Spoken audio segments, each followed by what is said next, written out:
1990 में कारसेवक पर गोली चलाई गई थी। मुलायम सिंह का समय था। सब लोग इकट्ठे हुए, आधे लोगों को तो पता भी नहीं चला कि कब गिर गया।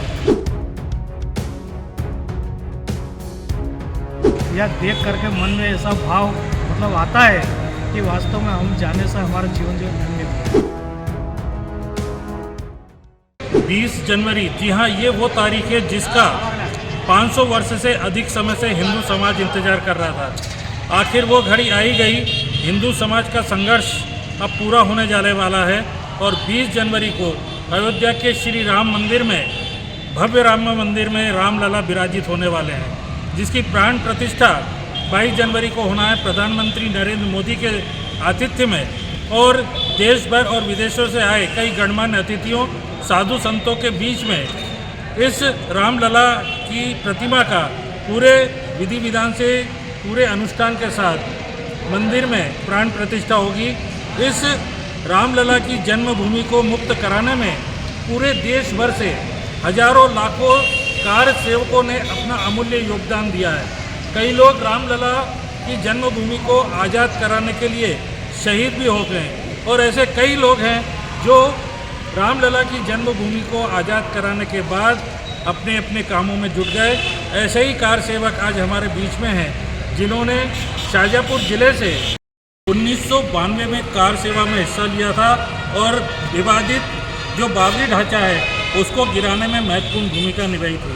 यहाँ तक ऐसे शाजापुर ज़िले के कार सेवक भी हैं जिन्होंने उस विवादित ढांचे को जब तोड़ा जा रहा था तब रामलला को अपनी गोद में उठाकर और सुरक्षित स्थान पर पहुँचाया था।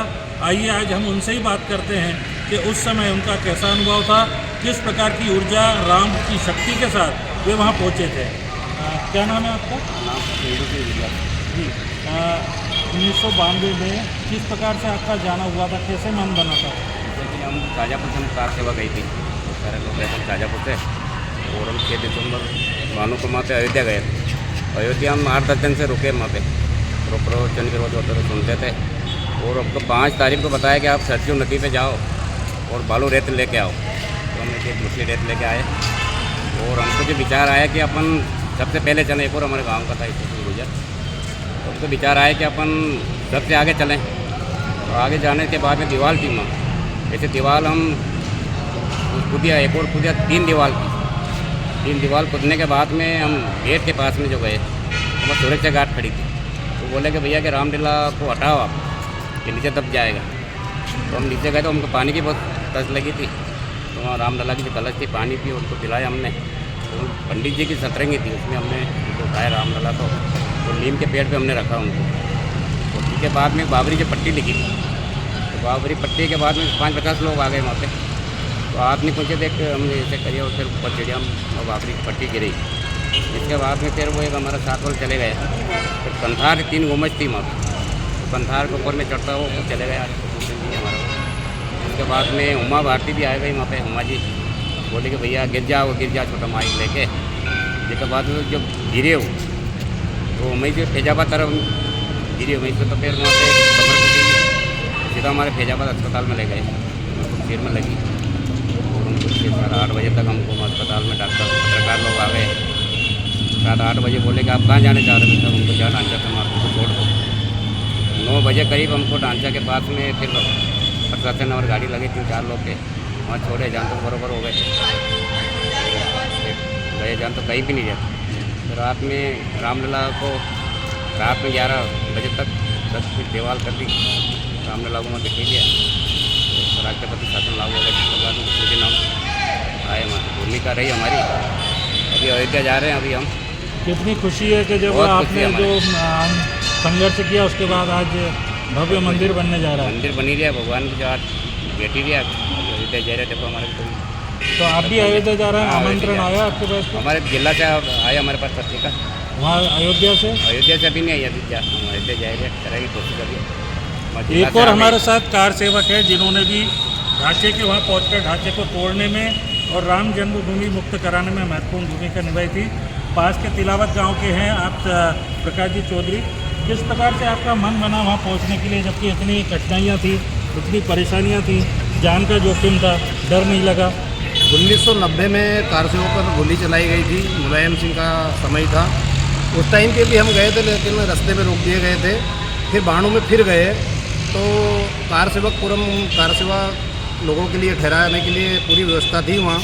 लेकिन हमारा तिलावत गोविंद का संत परमहंस जी रामचंद्र जी जो है, उस न्यास के जो अध्यक्ष थे, वो हमारे गुरु भाई है। हम उनके अखाड़े में वहीं से थे, वहीं से पूरा प्लान बना था।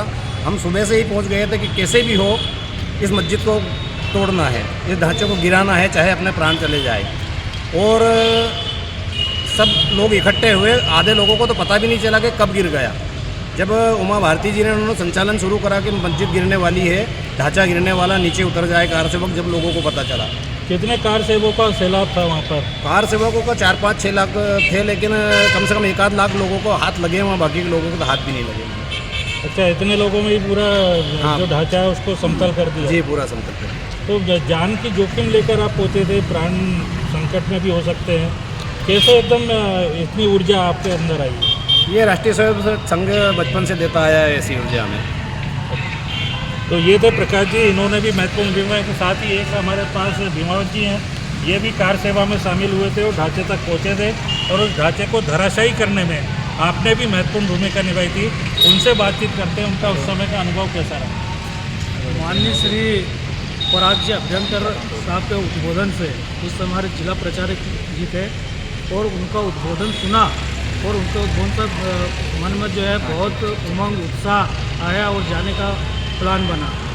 वास्तविकता तो ये है कि उस समय मेरे पास कुछ नहीं था, बिल्कुल रोडपति था। मतलब मात्र 5 रुपये लेकर के गया था, उसमें से 2 रुपये बचा के लेकर आया था, क्योंकि उस समय मन में ये था कि ऐसी ज़िंदगी से जीना भी क्या।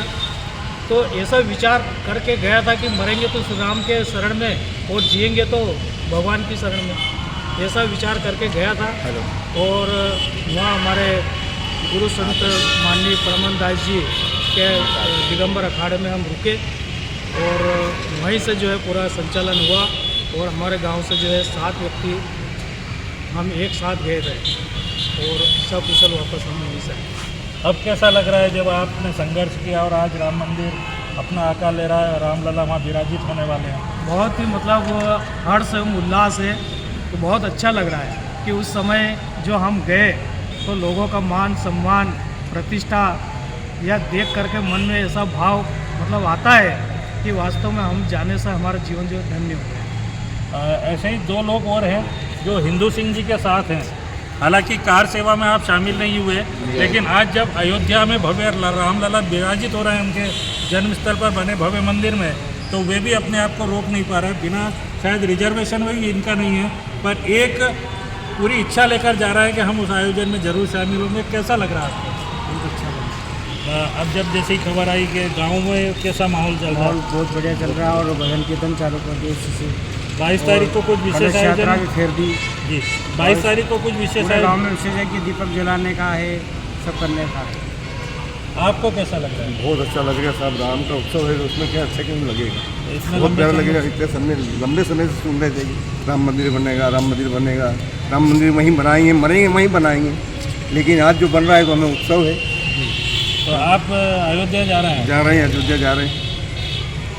तो आपने देखा कि किस प्रकार राम सेवकों ने अपनी जुबानी राम जो जन्म स्थल है उसकी कहानी सुनाई, किस प्रकार का उनका संघर्ष रहा, जहाँ एक और हिंदू सिंह जी रामलला को खुद वहाँ से निकाल कर लाए थे जब वो ढांचा गिर रहा था, और सुरक्षित 4 दीवारी करके उनको वहाँ विराजित किया।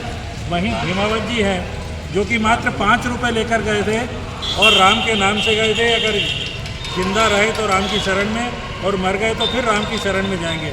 ऐसे इस देश और प्रदेश से हजारों लाखों कार सेवक हैं जिन्होंने इस क्षण के इंतजार में अपने आप को पूरी तरह से बलिदान कर दिया था, अपनी महत्वपूर्ण भूमिका निभाई थी।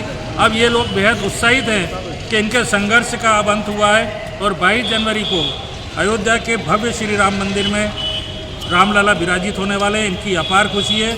कई लोग बिना आमंत्रण के भी कार सेवक खुशी के साथ अयोध्या पहुंच रहे हैं। हम IBC की ओर से प्रार्थना करते हैं कि उनकी ये यात्रा सफल रहे। IBC 24 के लिए शाजापुर से अजीत पाराशर की रिपोर्ट।